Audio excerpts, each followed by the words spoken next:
Morning, good afternoon, good evening. Welcome to the Bloom Masterclass series. I am your host today, Dr. Claire Musselman. And today we are going to kick off the Inspired series, really talking about passion and igniting what sets your soul on fire. So let's kick it off with just talking through what are you going to expect while you're here today? First of all, this is an on demand. So welcome to this Inspired series. I'm so happy to have you here. Today, we are diving into this amazing thing called passion, what fuels us, what holds us back, and how to intentionally integrate this into our daily lives. Passion is not just about excitement, even though we know I come with a lot of it. It's a key driver of fulfillment, motivation, and resilience. So, we're going to talk through some of those elements and show you what to do with it. So, in today's fast paced world, this is where we start to lose sight of what excites us. But I want you to think about waking up energized, driven, and excited to take on today. What's the best that could happen? That is what we are working towards. All right, today you will need a notebook and something to write with. So please go grab a pen if you need to pause me. Go grab something to write with because I am going to ask you to do some work with this. I'm sorry, this is a pre-recorded session. However, we are still going to make it as interactive as possible. So today you will need a notebook and something to write with. And during today, we will identify your personal passions. That is my goal, is for you to actually get clear on what you want and what gets you excited about life. In addition, we're going to talk about what your core drivers are. Then we're going to look at recognizing what are the roadblocks that hinder our progress. And lastly, we're going to learn practical steps to reignite and reintegrate passion into your life. All right, so I want you to think about this for yourself. And if you want to take a moment, go ahead and write. Maybe you can write while I tell you mine. So I want you to share a personal experience, a time that you felt disconnected from your passion. And what have you done to help reignite it? So I'll be really honest, my passion almost got lost until I claimed it. So let's be real. I come from the workers' compensation industry. I come from claims, and claims can get monotonous, and we can feel very undervalued, especially as an adjuster. And when you are a claims leader or leading a claims department, if you are not getting traction or you're not getting the appropriate buy-in, it can feel very monotonous and almost like you're on autopilot. So there was a moment in my career when I realized I was running on autopilot. You could say it was borderline burnout. On paper, everything looked great. I was successful. I'm making an impact. We're changing people's lives. We're, doing what we say we're going to do with an injured worker by being that single-handed game changer that changes the course and the trajectory of somebody's life. I was respected in the industry. This is a wonderful industry. I've deemed myself an expert. I continue to show up as that every day. But deep down, something was missing. I felt unbelievably drained. I felt uninspired, and I felt disconnected from the spark that used to fuel me. Like, I love integrating, working with people, and making people feel more whole. But the worst part was that I couldn't figure out what changed. Like, I kept showing up and doing what I've always said I was going to do. I was doing all the right things, but I wasn't feeling that fire anymore. I remember sitting at my desk one night, late at night, and was staring at my screen, and I felt this deep pull inside of me. It was like, you are meant for something more. You are meant for something bigger. And we have this little voice inside us that likes to tell us that, but a lot of times we dull it, numb it, or quiet it. And that voice always exists within us. But it hit me in that moment that I realized I'd let my passion get buried under responsibilities, expectations, and the shoulds of life. I'd forgotten what lit me up. So I did something radical. I sat down and I asked myself, what excites me? What is it that makes me come alive? And when you start to strip away outside of your career, outside of the roles that you play, you peel apart this onion. What's there? What happens there? So I asked myself, like, stripping away all of the noise, or what I'm going to call is like stripping away the onion, that answer was crystal clear. I am the most alive when I am helping people grow, whether that be people on my team, whether it be the students that I teach, whether it be the organizations that I'm working with, and seeing that ripple effect of the light bulb that goes off, whether it's teaching, speaking, writing, connecting, you name it. I thrive when I am empowering others to see their potential and then take bold action with it. And that realization, when I got down to that core of like, what is your core purpose? What is your core passion? I started to intentionally weave that into my daily life, saying yes to more of the speaking and owning that my expertise is what it is in this space. And then I started to create content that makes an impact, that either teaches somebody, helps people learn, breaks down a concept, takes application from an academic perspective, and it changed. You know what happened? That fire came back and that energy returned and that drive and the excitement that fuels me to be here right now with you and to give you this energy through the screen. It all returned, all because I made the choice to prioritize what fuels my soul. And that's why we're here today, because passion is something you have to actively protect. You have to cultivate it. And if it's gone, we're here to reclaim it. It doesn't just show up and you have to create space for it, but sometimes it gets lost along the way. The good news is that you can always get it back. So now I want you to take a moment and reflect. When is the last time that you felt truly alive and excited about something? What were you doing and how did it make you feel?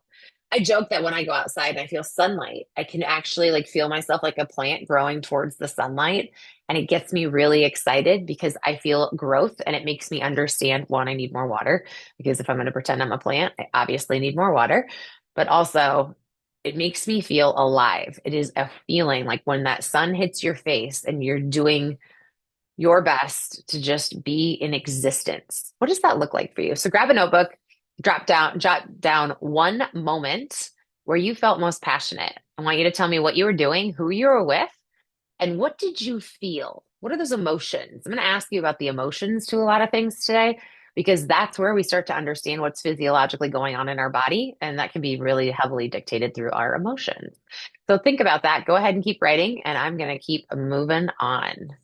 All right, so we're going to dive into understanding passion and your driving forces. So we're going to start with the science of passion because science is my favorite thing to talk about these days.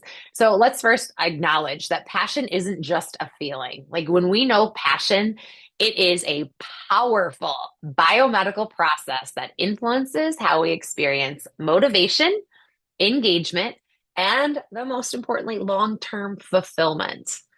So let's think about this. And we're going to hit a couple of points on this from dopamine to flow and what your brain really needs from you. So let's talk about this key science behind passion. So dopamine is a neurotransmitter. It makes us feel good when it is released into our brain. So we've got dopamine and we have a beautiful snowball effect of motivation. So first of all, passion triggers that dopamine release. It fuels motivation and persistence. So it is not just that initial inertia, which is why we're using a snowball effect here and showing that beautiful glittery snow right there. But it also helps you with the persistence that can help you with consistency. So that snowball effect, like when you engage in something that you love, your dopamine levels are going to spike and it helps to create a reward feedback loop. So this is where you are feeling that intrinsic motivation. This is where that's coming from. And the more that you are able to engage in passionate work, the more dopamine that ends up being released. And that helps create this cycle of motivation. It helps fuel your drive and it gives you a sustained focus. So, this is why people who are passionate about what they're doing can work longer hours or dedicate years to their mastery because the dopamine helps keep fueling their momentum. And we don't talk a lot about this, but understanding the science of what's going on in your brain to help continue to fuel that helps you stay more sustainable throughout the process. All right. So then what about flow? All right. So there's this flow state that we can get into too. And flow is that immersive, focused state where you are so engaged in an activity that time disappears. You'll be like, whoa, that was 4 hours. Oh my gosh, no way. Or you think about when you were a child, or if you have children, watching them play and they can play for hours on end, not even noticing what else is going on in the world. So, what's going on in your brain during that time? All right, our prefrontal cortex that processes information and data and really takes on the objective facts processing center, it shuts down. And in doing so, it reduces your self doubt, it reduces your fear, and it doesn't allow you to overthink. Now, dopamine coming from that snowball effect we just talked about, that neurotransmitter, we have dopamine and norepinephrine, they increase. And so that helps you increase your focus, it increases your motivation, and that keeps that energy drive sustainable. So, again, that's why we have this snowball effect that's helping throughout this. We also have endorphins, and It helps with this bliss molecule that exists, and it comes to a release, which helps boost your creativity and problem solving.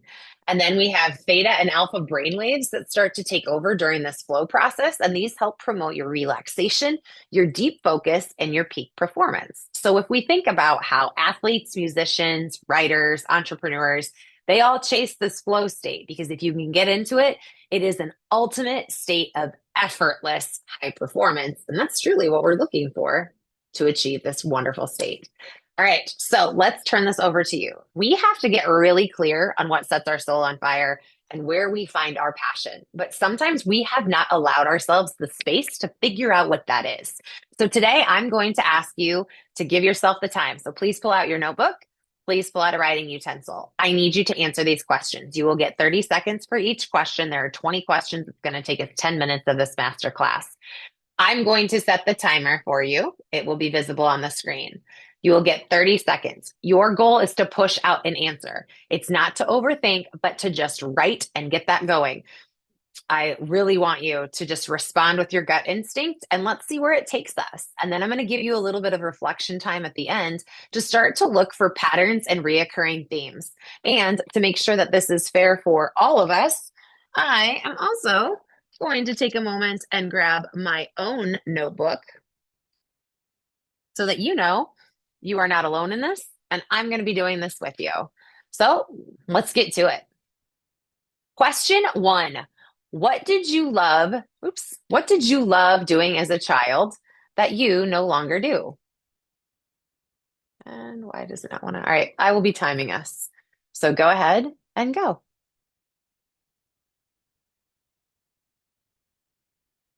What did you love doing as a child that you no longer do?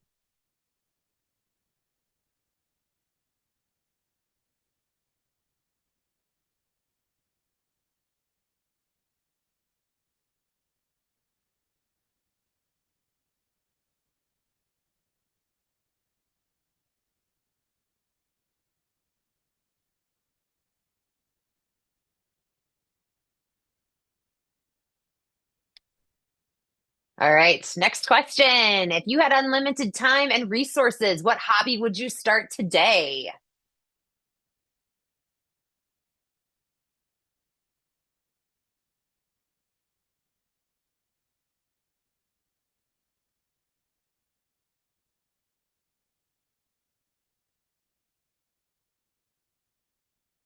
If you had unlimited time and resources, what hobby would you start today?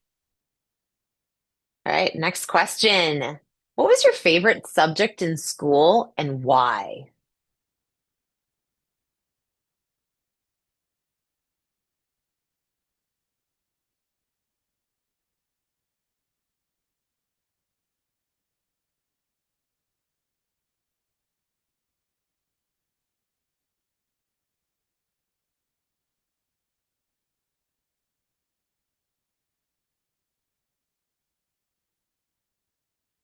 All right, next question. What activities make you lose track of time? This is where we go think about that flow state. So, what activities do you use that make you lose track of time? I don't know if people are going to say running on the treadmill. I'm not sure that we actually lose track of time on that when we are actively paying attention to how much time is left on this segment.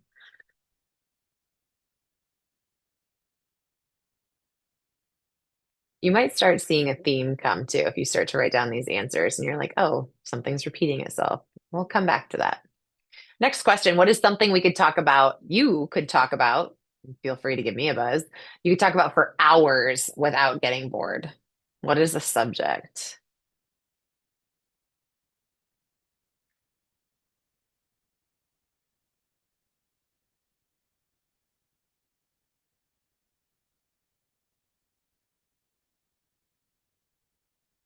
Next question. What part of your day do you look forward to the most?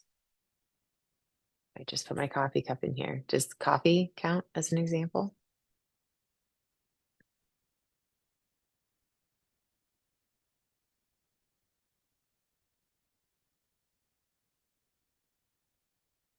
Next question. Get excited. Here we go. Question seven. What is a topic you always research or read about in your free time?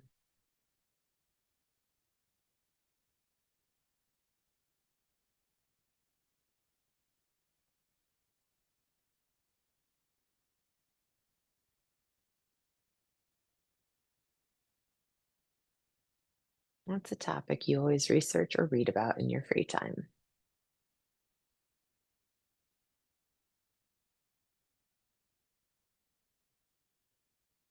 Next question. When was the last time you felt truly excited and engaged in something? I'll be really honest, creating this class was absolutely fuel for my soul. I love everything it stands for. So, when was the last time that you did something that made you really excited and you were really engaged?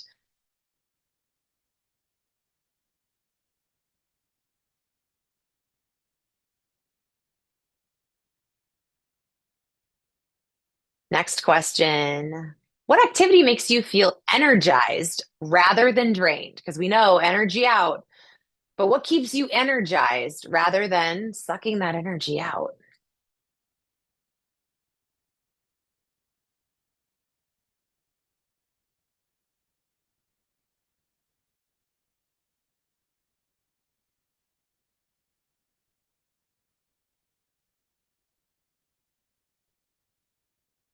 Next question.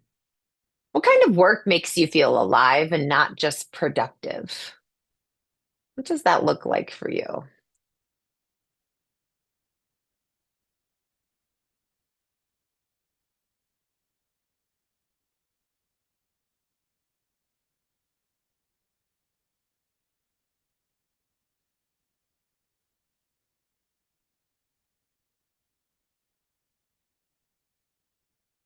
Next question, and you are now halfway through. All right, what is something that you do that instantly boosts your mood? If you want to come have a dance party with me in my bathroom when we're getting ready in the morning, feel free.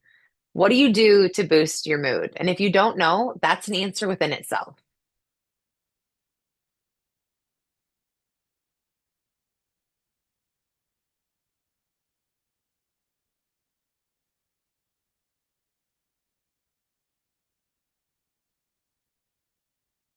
Next question.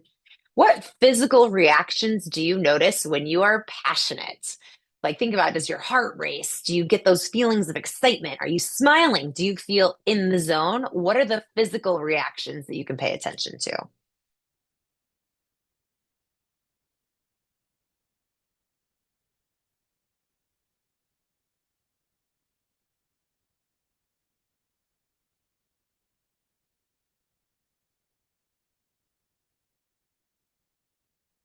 Next question.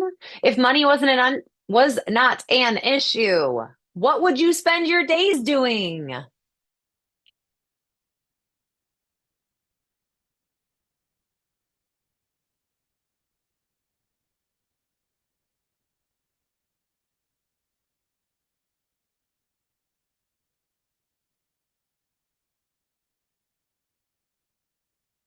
Next question.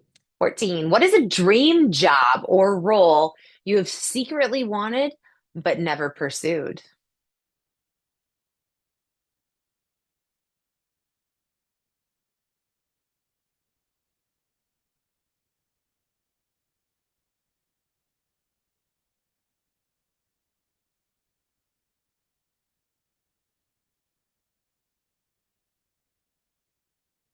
Next question. When have you been most proud of your work?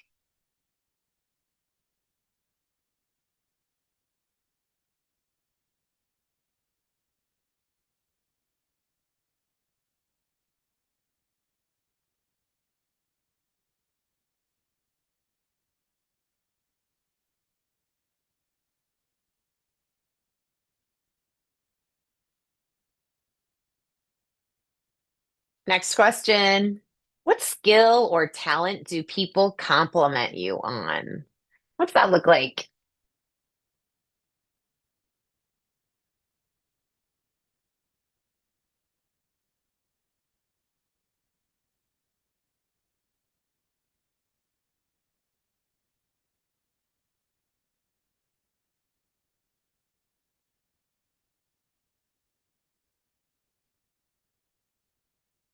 Next question. What problem in the world do you wish you could solve?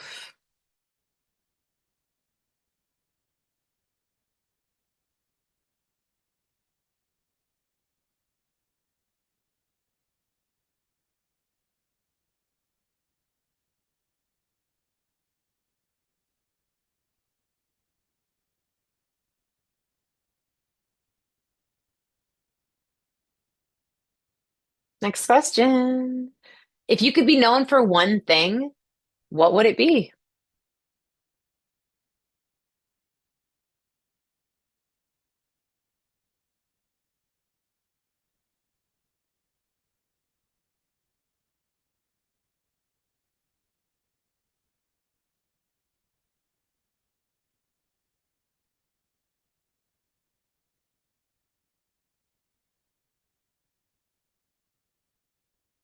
Next question. What legacy do you want to leave behind?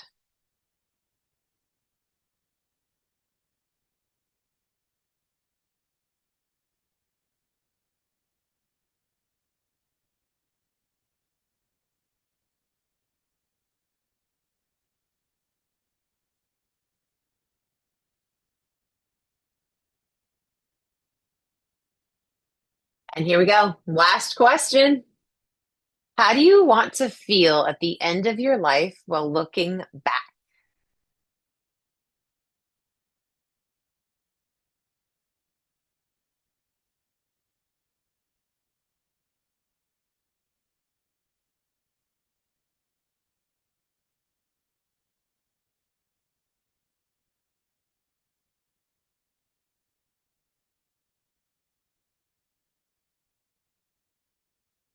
All right. That's it for questions for this part. If you need to stop and go back, please do. I just try and give you about 30 seconds because I think it's really important to just get you to push out an answer. Now, this next part, I want you to review your answers. Hopefully, you have them on one sheet or a couple sheets that you can flip between. What do you notice about your answers? Do you see any patterns or any themes or any consistency in the words that you were using or what you are showcasing to describe as we start to look at these passions? What does that look like for you? I'm going to give you 1 minute starting now to review that. Circle, star, draw. What do you see?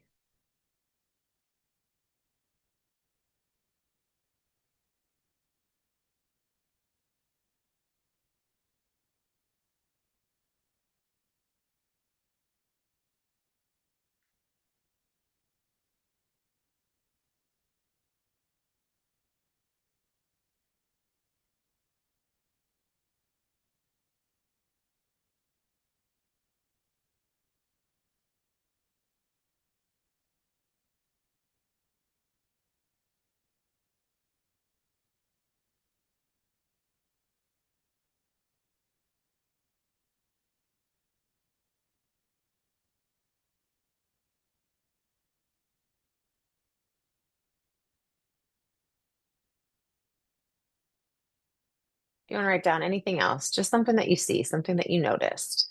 We're going to keep moving, but again, you can pause this at any point, do a deeper reflection should you want to. All right, so now we are going to get to this next phase, which is identifying your core values and motivation. So, this is where we connect our passion to purpose. Passion becomes meaningful when we can actually align it to our core values. And I want you to think of core values in terms of what genuinely matters to you. This is your personal GPS, and it gives you a guidance, kind of like a roadmap on your decisions, how you fuel your motivation, and how that shapes your sense of fulfillment in your life. If your work and life don't align with your values, you are always going to feel off balance no matter how much success you achieve because it's not hitting you at that core fundamental procedure. So, I want you to think about identifying 3 to 5 values from this list. And I'm going to go through 5 slides. And if you need to pause and go back, I just want you to, any words that jump out to you, pay attention to what you feel, then write that down. So let's think about what are core values. So again, we're looking at writing down 3 to 5 that resonate with you the most. So if we look at personal growth and mindset, maybe learning is a core value for you. Growth, curiosity, wisdom, resilience, open-mindedness. If we look at creativity and innovation, maybe creativity, expression, exploration, imagination, innovation, problem solving. If we look at connection and relationships, love, family, friendship, community, authenticity, kindness, empathy, belonging. You could put faith in there if that's a big one for you. And we look under leadership and impact, influence, empowerment, inspiration, legacy, contribution, making a difference, philanthropy, volunteerism, some extra ones in there for you. What about work ethic and excellence, achievement, success, mastery, discipline, professionalism, excellence? And then we look at freedom and autonomy, which maybe those words in itself might be resonating with you. Independence, flexibility, adventure, wanderlust, spontaneity, self-expression. For health and well-being, we look at balance, vitality, self-care, mental health, physical wellness. We go over to integrity and ethics, honesty, responsibility, trustworthiness, fairness, transparency. And lastly, spirituality and meaning. So we look at there's faith, purpose, gratitude, mindfulness, peace. So I'm going to give you 2 minutes to think on these. So hopefully you have jotted down some that matter to you. Now I need you to also write a definition for that. So I'll use family. So if family is one of my core values, my family to me means the people that I've chosen to surround myself with in my circle and my daughter. That is how I am going to define my family. If I think about freedom, the freedom to choose how I spend my time, my talent, and my resources. So what do those words look like for you and how do you define it? I'll be right back. You get 2 minutes.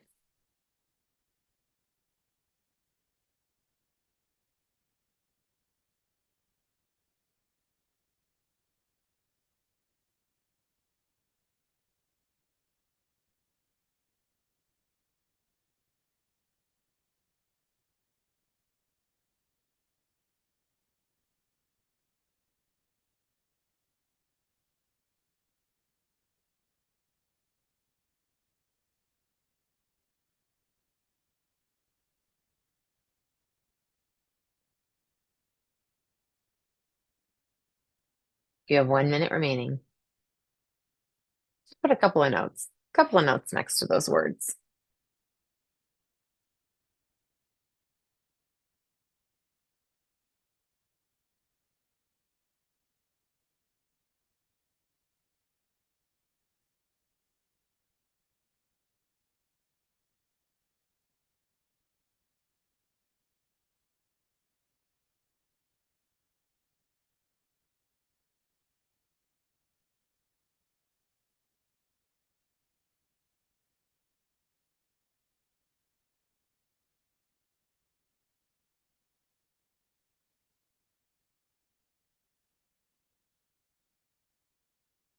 About 10 seconds left. So just go ahead and wrap up your thoughts. And again, you can always hit pause or come back to this later.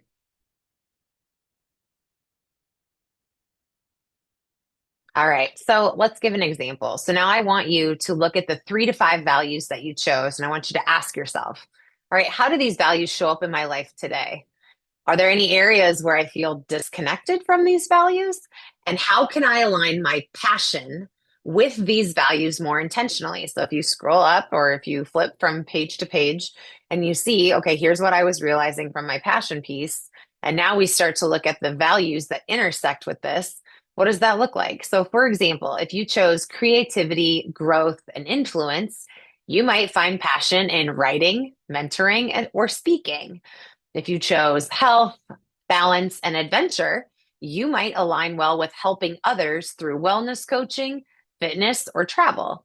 So now we're going to take it one step further, and I want you to write one sentence about how your top values align with your passion. So you can see this example on the slide where it says, I feel most fulfilled when I honor my value or values of by doing blank. So my core value of family, it's my daughter, like always tried and true. So I moved that one out of this. But so let's look at some other core values that I prefer to choose. And then thank you to my AI generated image that kind of encompasses this: beauty, growth, creativity, connection, and freedom. So I feel most fulfilled when I honor my values of beauty, growth, creativity, connection, and freedom by doing what I'm doing now, by teaching, by educating, by showing up for people, by doing mentorship, by being true to myself. I mean, you can start to list these out in whatever way works best for you. What does that look like? But again, think also about how you defined the values that are listed for you. And again, all of ours are going to look different, but bonus if you want to throw it into an AI and ask for an image to be generated based upon the values that you have. It's kind of fun to see what it comes up with, and I love it. It's so beautiful. I'm very here for this. All right, let's keep going. If you need to pause for a couple minutes, go for it, reflect, and then regroup with us. So now we're going to break into this. We've talked about, all right, what gets us excited? Where does our passion lie? What are we trying to fuel? What is coming out to us from the inside? And then we align that with our core values of what actually matters to us and how we filter our own decision making. Now we're going to look at what are those common barriers that we need to overcome and how do we rekindle our passion if it has gone to the wayside, like the story that I told you earlier today. So, first of all, why do we lose our passion?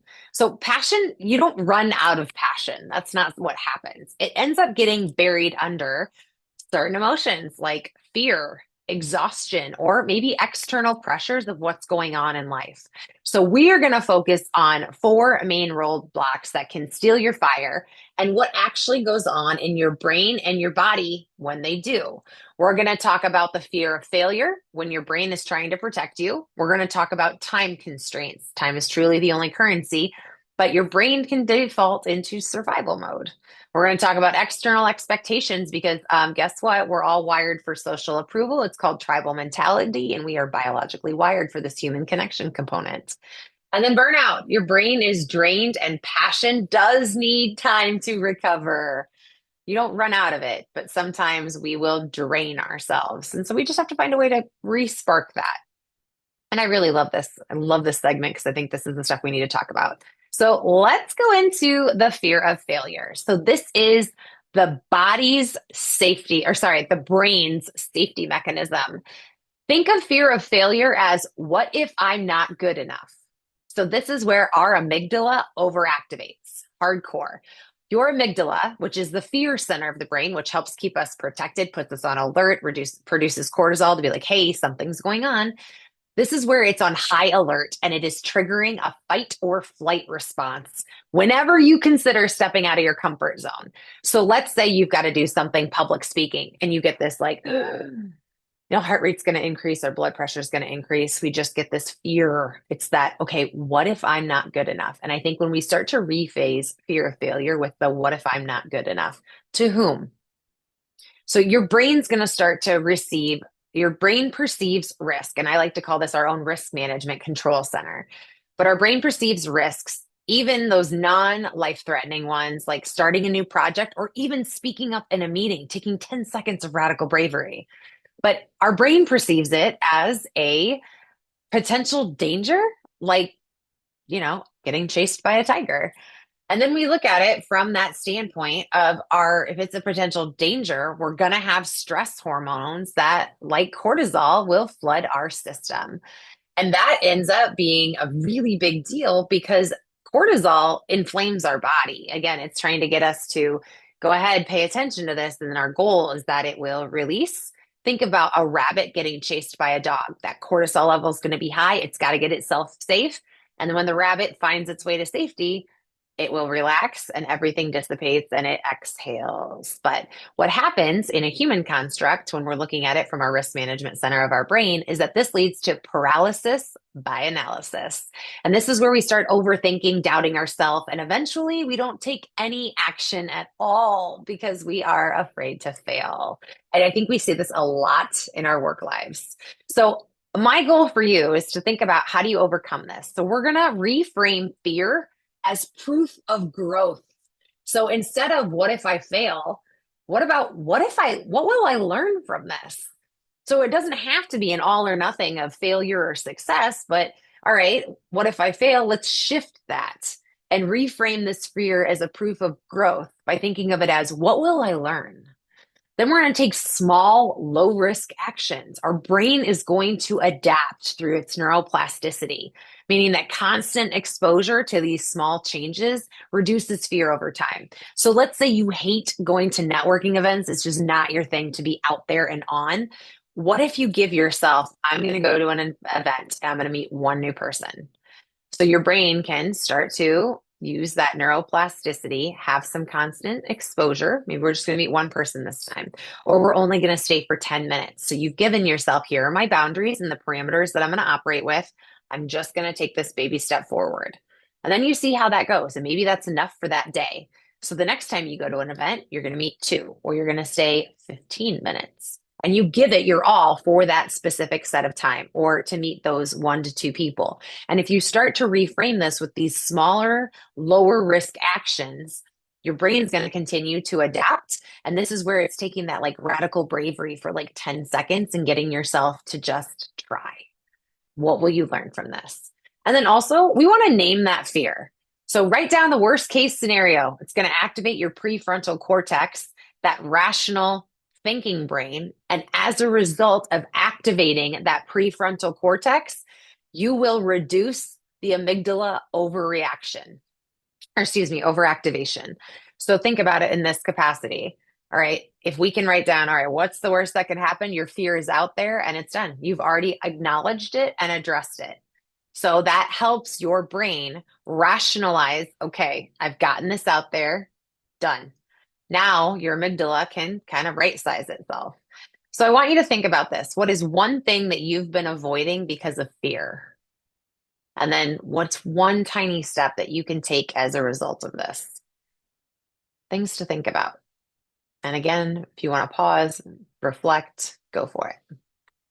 The next roadblock that we are going to discuss, time constraints. Actually, this is one a partner of mine in my prior life had shared with me that, time is your worst allocation. And I would agree with that. Sometimes I think I can do more in the time that I'm given. I feel like we overestimate what we can do in a day, but we underestimate what we can do in a lifetime. So time constraints. This is where cognitive load and energy management are the most important. So, and this is where you think about, I just don't have time.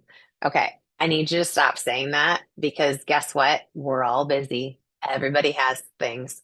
People are just more intentional with their time and understanding their cognitive load, what they're able to achieve, and how to manage their energy in the process. So when people say, I don't have time or I'm too busy, what I hear people say is, I'm disorganized and I don't know how to self-regulate. So things to think about, and words matter because your body's listening to you as you articulate this. So let's talk about what's happening in the body. Your brain has limited cognitive energy every day. We start with a bank based on how well you slept last night, the food that you've eaten, how much movement your body's had, how much water you've taken in, whatever. It's going to give you a bank for the day. And that cognitive load will get used throughout the day. And so this is where we heard that whole, like, you need to eat the frog of the day first. Yeah, because you've got the best cognitive load to be able to tackle something like that at the beginning of the day. So if your schedule is filled with obligations and routine tasks, your prefrontal cortex, the one that's responsible for creativity and decision making, it gets exhausted throughout the day and we spend it kind of like a bank account. And then by the end of the day, your cognitive load and energy and that energy management might be very low. This is also, if you want to think about it, when cognitive load happens, your brain ends up defaulting into an autopilot mode. So if you're trying to actively do some type of behavioral change, where like right now I'm trying to reduce caffeine, my energy management and cognitive load are going to be less able to help me regulate at the end of the day than they are at the beginning because of how we spend our energy. I will end up going on autopilot. And unless I have put in some parameters to make sure I'm setting myself up for success, this is where we see people like cheat on food, or I might go grab another caffeinated beverage. And so we've got to make sure that we are prioritizing our survival based habits over our passion driven strategies. And that's where autopilot comes in. It will move you into survival mode versus focusing on that passion. And so if you're doing what you've always done, it doesn't necessarily mean it's the healthiest option for you or it's what you need to be doing, but your cognitive load isn't going to be able to regulate you in the same way that it would if you are being cognizant of how you're spending your time. So this is why after a long day, sometimes we'll just scroll our phone, and scrolling our phone feels way easier than working on your dream project because it's going to require less mental energy. This is why, sometimes people sit at home and they're like, I'm going to watch TV for the rest of the night or whatnot. Having an awareness around this, understanding how time and energy management work is really important. So what I want you to start thinking about is, how do you overcome this? I want you to think about the 15-minute rule. Instead of waiting for more time, you need to actually be intentional with the time on your calendar. So put 15 minutes on your calendar and make a commitment to yourself, and then hold yourself accountable. Commit to 15 minutes a day to doing something that fuels you. Your brain will adapt and start craving more. Think about the snowball effect that we talked about earlier. And then you need to reclaim your passive time. We all have the same amount of time in a day, but listen to an inspiring podcast while you're driving. Find things that fuel you. Doodle while you're on a Zoom call. Find small ways to weave in passion into your day. And on the days where your energy is just drained and you're like, nope, I'm mentally just going to shut off and watch a mindless TV episode. Maybe I'm going to laugh, watch Modern Family or watch The Office or whatnot. You are intentionally choosing to do that, understanding where your brain space is at that time. I also want you to think about creating passion appointments. I do a one-on-one with myself weekly on where am I at? Where do I need to go? Where are my gaps? What's gone well? What's not? But schedule time for your passion just as much as you would a work meeting, because it does matter just as much, because this is where you're fueling your creativity, your drive, your purpose, your meaning. Make an appointment for it. And if it's not on the calendar, it's probably not going to happen. You have to be intentional with your time. So where in your day could you carve out 15 minutes for something that fuels your soul? And if you tell me that you don't have 15 minutes, I'd love to see your screen time. Love to see where you're at with some of your social media apps, or when we're just sitting sometimes and it's like, okay, should I be doing something? Should I not? Sometimes you just need that inertia to focus on action. All right, roadblock number 3. External expectations, because this is that social conditioning trap.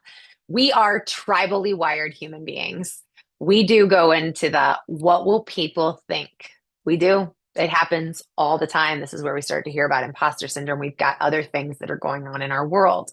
Well, what's going on with our brain? So our brains are wired for social belonging. Again, I told you this is tribal. This is very fundamental. It's very biologically natured.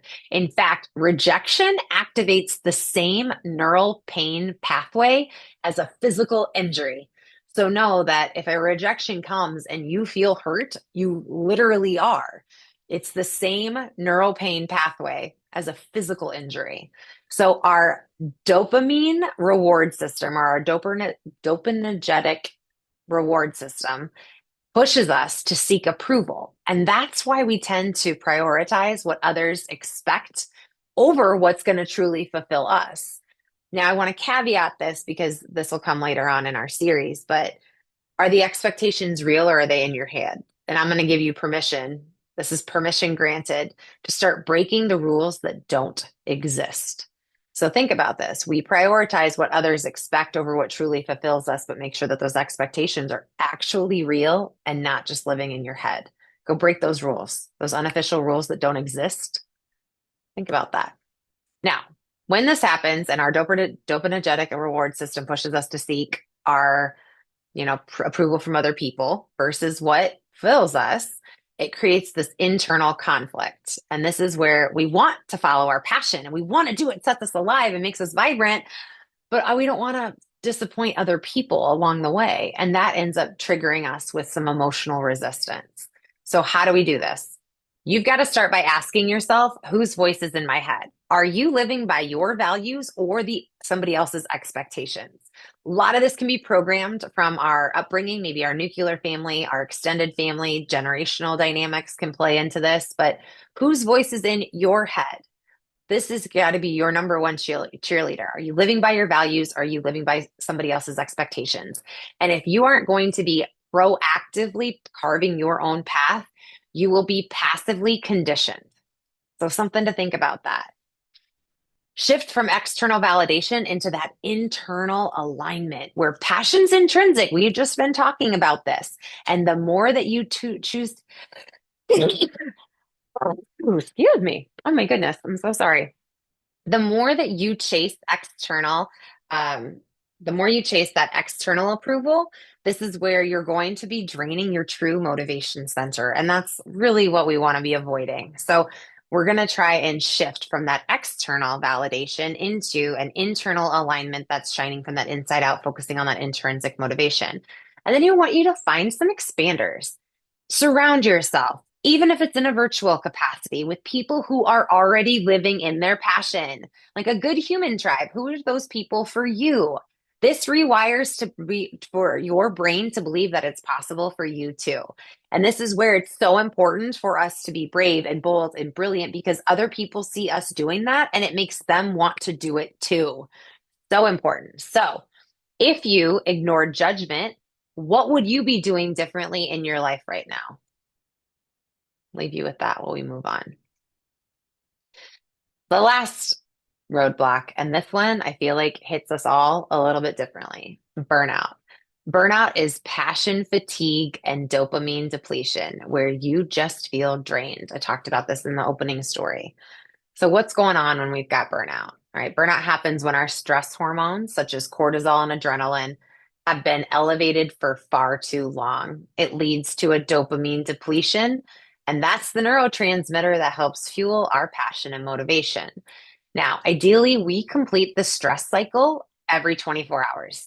So if you think about people that get home from work and go exercise, that's one way to do it. Getting into creative artistic expression, finding a way to flow. It's reducing those stress levels of cortisol and adrenaline and finding something to then rejuvenate yourself. Maybe it's reading, maybe it's art, maybe it's being with your dog, maybe it's going outside and getting in nature. Whatever that looks like, our goal is to complete the stress cycle. When we don't, chronic stress shrinks the hippocampus, that part of your brain that is responsible for memory and creativity. And that's what we want to be fueling so much right now.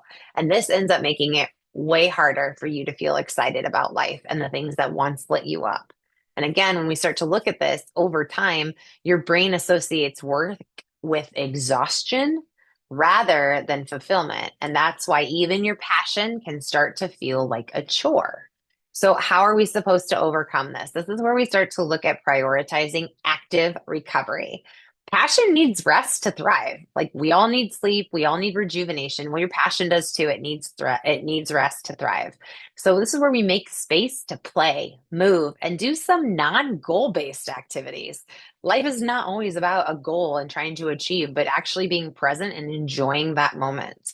So redefine what success looks like for you. Instead of doing more, how do we start doing what matters most? Think about that. And then I want you to reignite your curiosity. And if your passion feels dim right now, explore something new. Learning a fresh skill reactivates your dopamine pathways. It's going to jumpstart this and reignite your interest. So I want you to think about this question. What's one way you can create more space for rest, joy, or curiosity in your life this week? Something to think about. All right. So now I want you to put this into words. So grab that journal again. And I want you to think about, I feel the most alive when, and I will make space for this by doing what? So I'll be honest, I feel the most alive when I am in front of groups of people and I see the light bulb moments happening and going off. So this week I have the opportunity to do this a few times, especially here with you today. Now, while I can't actually hear what's going on or see what's going on with you, I feel invigorated and inspired by this topic. And it makes me feel good in the process because I'm going to go back and watch this too and actually do this a little bit more in depth because teaching it is a little bit different than being on the receiving end of it. But what about this? I feel most alive when I'm storytelling. I'm going to make space for this by writing 30 minutes each day. Maybe it doesn't have to be 30 minutes. Maybe I want to go outside and just be in nature. I want to be in sunshine for 10 minutes a day. Can you find time to do that? Really figuring it in, putting it into words and making it a plan of action for yourself. So let's think about this. I want you to write down that passion statement that we just talked about, and I want you to put it somewhere that's visible. Or maybe you can use a marker and write it on your mirror until it no longer serves you. But I really want you to think about this. Passion is a practice. It's not a one and done. And again, it needs rejuvenation to be able to thrive, it also needs practice. So it's not something that you either have or you lose. It is something that you are actively cultivating. So the more you feed it, the stronger your passion grows. And the more you neglect it, the dimmer it grows or it becomes, excuse me. And if we think about that little voice inside, it's always talking to you. But what are we doing? Are we numbing it? Are we encouraging it? Are we focusing on hearing what it says, how it drives us, how it moves us? Think about this. And I want you to take a big, deep breath in through your nose, out through your mouth. What is one shift that you're willing to commit to today to reclaim your life? Just one thing that we have talked about today.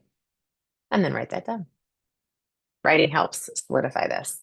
So let's talk about this final takeaway and my overwhelming call of action to you. Please remember that passion's a journey, it's not a destination. And the growth that we can exhibit along the way means everything. So stay curious, ask yourself questions, help me understand.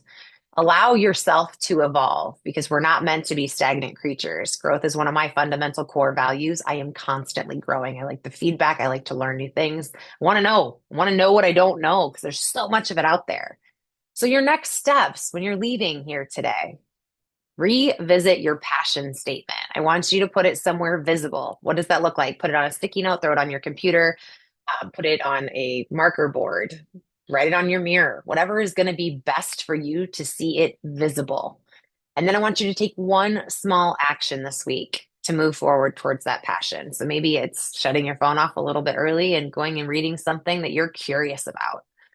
And then if you enjoyed this session, I would love to know your biggest takeaway. And do me a favor, share it on social media. Let's hold each other accountable. I'm curious what you thought, what you learned, and share this with somebody who also needs that inspiration.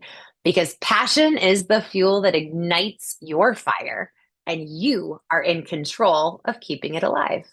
Just make the choice. That simple. All right. With that, let's stay connected.